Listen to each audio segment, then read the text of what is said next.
ఈ మధ్య చాలా ప్రాంతాల్లో వచ్చింది భూకంపం. దానికోసం కొన్ని వింతైన విషయాలు తెలుసుకుందాం. మొదట భూకంపం అనేది చైనాలోని షాండాంగ్ అనే ప్రాంతంలో జియా డైనాసిటీ పరిపాలిస్తున్నప్పుడు 2205 నుంచి 1600 BCE కాలం మధ్యలో వచ్చింది.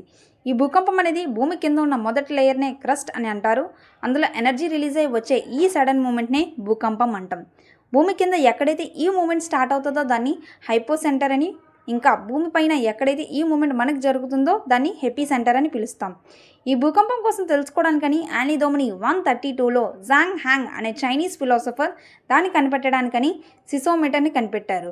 ఈ గ్రౌండ్ మూమెంట్ని ఎలక్ట్రికల్ సిగ్నల్స్గా కన్వర్ట్ చేసుకొని సిసోగ్రాఫ్ మీద చూపిస్తుంది. దాన్ని బట్టి ఈ భూకంపం యొక్క మ్యాగ్నిట్యూడ్ ఇంకా ఇంటెన్సిటీని మనం చెప్పగలుగుతాం. మన మానవులు చేసే కొన్ని పనుల వల్ల ఈ భూకంపాన్ని మనం ఫేస్ చేయాల్సి వస్తుంది.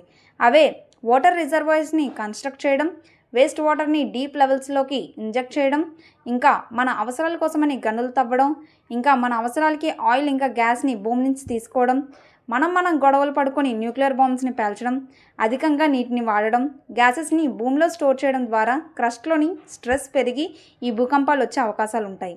ఇప్పటి వరకు వచ్చిన భూకంపాల్లో చైనాలో ఉన్న వ్లాడియా అనే ప్రాంతంలో 1960లో 9.4 నుంచి 9.6 మ్యాగ్నిట్యూడ్తో 10 నిమిషాల పాటు వచ్చింది.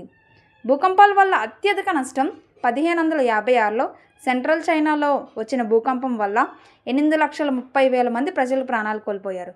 మరి మీరు ఎప్పుడైనా భూకంపాన్ని ఫేస్ చేశారా? కామెంట్ చేయండి.